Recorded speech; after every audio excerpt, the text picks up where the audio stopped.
Hello, it's Classy here, back with another Tribes video, and I started the recording a little bit late, but I decided just to do one multi on the new banner. I'll explain why later. And this is the Onoki and Mei banner, and as you can see, I ended up pulling 2 URs, which is not bad, but I pulled the new Kisame, which was the banner that ended this morning, so that's pretty annoying, honestly. And I'm pretty salty about that one because I missed out on all of those fragments. If I pulled him like during the actual live stream where I spent like 15k, then I would have been able to 5-star him probably. And now I'm just stuck with the 3-star and I can't access his limit break and I can't really do much. And this is my main account right now. So yeah, I mean, I appreciate the new character, but pretty salty. I guess he's good for link bonuses at 3-star too. But yeah, today's a new day, a new update.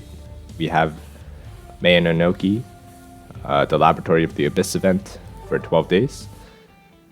And we're nearing anniversary, guys, so that's the first thing that I want to make clear. And that does guide some of my decisions, because as you can see, I don't really have too many Shino coins after spending a lot on Kisame.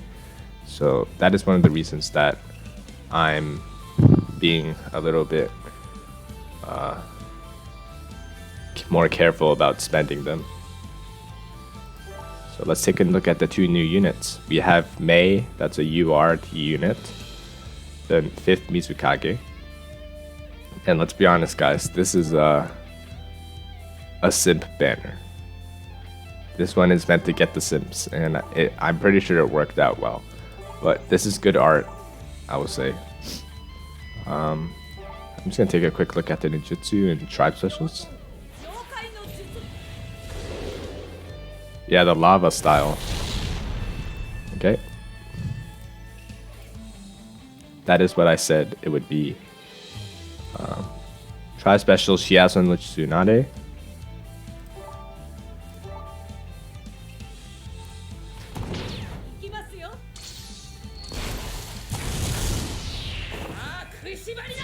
Damn, that's like the first time I've seen her with 2 eyes. Because the hair usually covering it. Okay, pretty cool. And here's the other one with Raikage, Tsushikage, Mizukage. Yep. Makes sense, makes sense. Kage Summit stuff. And just remember, guys, Kage Summit is nearing the part where the Shinobi War was announced. So here we go. Obviously I don't have her right now, so I'm just gonna use these stats. So the stats could be improved later on. Special Ninjutsu, Lava Style, Dissolving Jutsu. Power creep damage to all enemies. All active enemies, my bad. Boosts all allies status effect rate by 6.5%. Boosts all allies critical damage increase rate by 21%. Boosts all allies guard damage reduction rate by 21%. Okay, well, first of all, this jutsu's pretty cracked. And that is a pun, because she cracked Sasuke Susanoo with her lava style stuff. But, you know, boosting status effect rate, that's pretty good. In today's PvP meta, that is the name of the game, status effect rate. Status effects, especially stuns, are make or break PvP right now, and I don't think that's going to change anytime soon. So boosting it by 6.5% on every jutsu is really solid. And then boosting critical damage increase rate is really solid as well, because we don't have too many characters who do that. A lot of them boost critical rate, but this is a different stat. And I believe Neji is the one who boosts the most at like 30%. And recently he's been getting better on the tier list. So I think Mei could be really good already. She already boosts this as well, just like Neji does, but she boosts other stuff. Guard damage reduction rate is also a really interesting stat that not too many characters boosts. It's basically the amount of damage you can reduce with your guard whenever you pop it. So 21% is no joke, especially if the numbers can go up. And yeah, this is actually a really good jutsu. Good numbers and unique boosts. For skill 2, does the regular skill 2 damage, boosts all allies guard rate by 22.5%. Alright, this is solid. I mean, this is actually a good skill 2 because the boost percentage is actually really high. So that's all I have to say about this. And thank goodness they actually make the stats different for her, so she can bring a little bit more variation. Fixation with marriageability. That is a really weird name. Lowers all enemies' special ninjutsu and tribe special damage increase rates by 30% for 3 turns, starting at the beginning of the battle. Boosts all active allies' critical rate by 11% if the user is active at the start of the turn. Boosts all active allies' guard rate by 16% if the user is active at the start of the turn. Okay, so this is what I'm talking about. When Bandai start to add units that provide new kits, they usually end up being pretty solid. Like that's just been like a recent trend. And I think this is not an exception at all. Because sure, tribe special damage stuff, that's probably not going to be too useful right now. People don't really use tribes in PvP, and in PvE, they do use tribes, but you know, not too much. So the special ninjutsu part is what I'm going to focus on. So being able to reduce all 9 of your enemies' main damage source by 30% for 3 turns, that is pretty insane. And I don't think this is going to stack, obviously, or else that would be too broken. And it's a debuff, technically. But it starts at the beginning of the battle, which is also a new feature. So she doesn't even have to be in the active rotation. So on turn 1, you'll be lowering special ninjutsu damage increase rate by 30% or more. And let's think about this. If you're fighting a team with Sai, which is like most of the teams at a high level right now, they're probably going to jutsu by turn 2 or turn 3. So that really reduces Sai's advantage, which was allowing people to jutsu early, because for those 3 turns you'll be reducing their ninjutsu damage. So is this a counter to Sai? Kind of, maybe. Pretty good.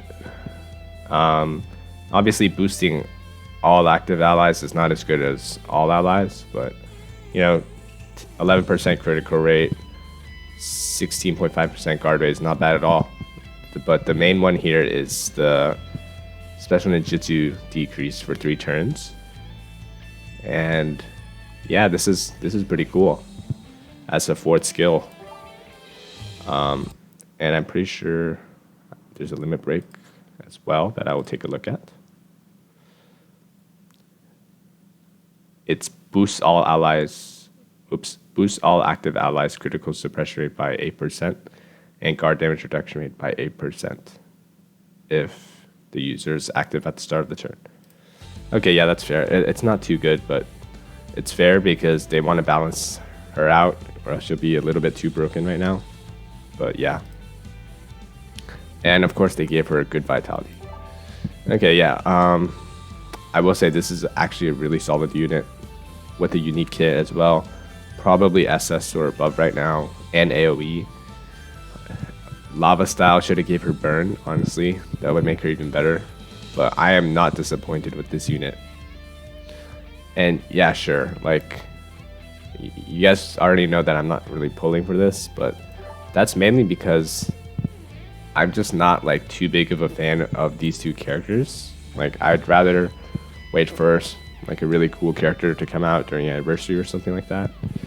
But if you are a fan, and I know there's a lot of simps and stuff, but you should probably pull because this is a really good character. Alright, here we go. This is Onoki, the free unit. SR, A unit. A type. Why is it called the Great Fence Sitter? Okay, weird. Probably some lore that I don't know about. Yeah, I mean, I wasn't too big of a fan of the Kages overall, but Particle Jutsu is pretty cool. Makes sense. I should have switched what I guessed for their types. Oh, this is the same one. Okay.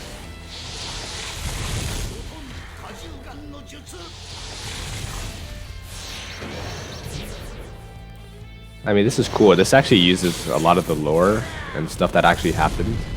I'm pretty sure the Onoki and I really did team up like that, where he was staying on his back. Pretty cool art, man. Oh, did I go over May's art? I think I already did. I said it was really good art. Same thing. This is cool. Like, you can see the lightning effects and stuff.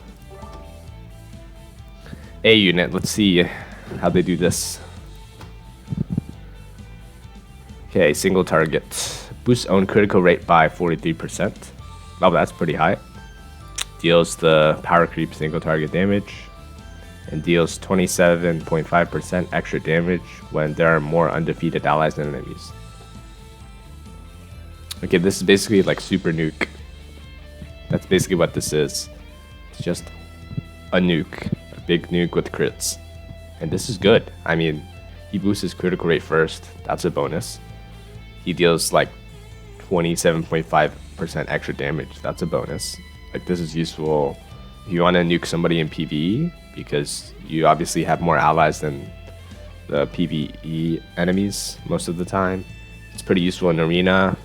Like, I mean, assuming you have good speed and stuff and you pick your opponent right, you know, you can proc this extra damage quite often. So this is not bad at all. That was the particle style. It makes sense. Like, the particle style is basically Super Nuke. It can like evaporate people. So that's not like a status effect or anything. It's just like huge damage. Skill 2 does the regular skill 2 damage, boosts damage reduction rate by 9%. Okay, that kind of reminds me of SR Naruto and Your Naruto, kind of. But this isn't bad because it gives him some survivability as well. So make sure to put him in the 4 cell, because that's where he can scale off of the 4 cell bonuses, and he'll be able to boost his damage reduction rate by more than this. Okay, 4th skill. Boosts own critical rate by 6% for the rest of the battle every single turn. Boosts own damage reduction rate by 11.5% if the user is active at the start of the turn. Man, this is actually really good as well. They're using the each turn that passes thing. That's like similar to Six Tails. And he'll be boosting his critical rate by 6% every single turn. And this is going to stack, and also he has like that 43% boost from his jutsu, so he can be hitting a lot of crits, basically. Like a huge crit machine is basically what he does. High damage, and he also boosts his own defense. So 11.5% is not bad at all. Damage reduction rate. So he does a lot of damage reduction on himself while boosting his crits over time. And that, honestly, that's like a good way to design this unit.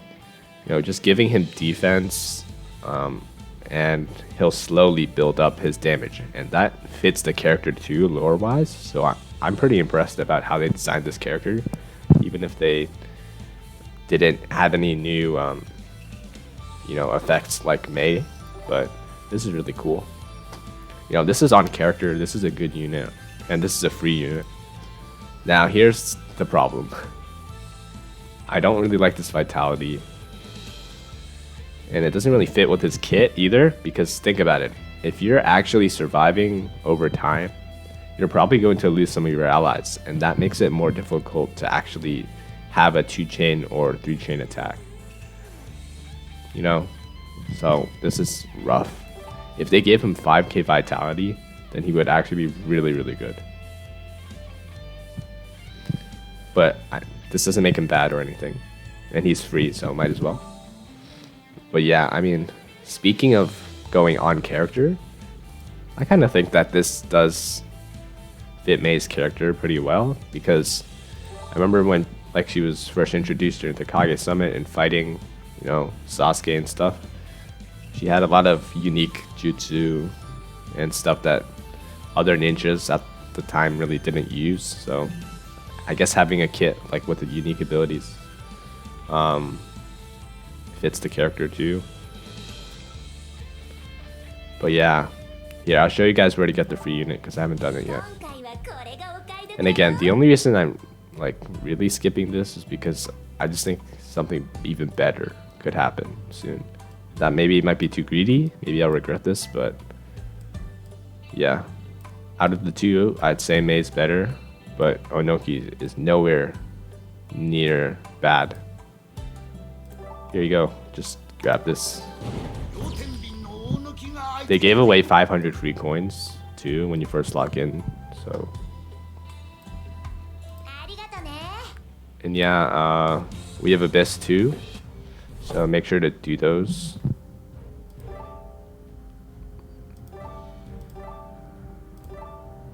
Yeah, that's basically it for this video.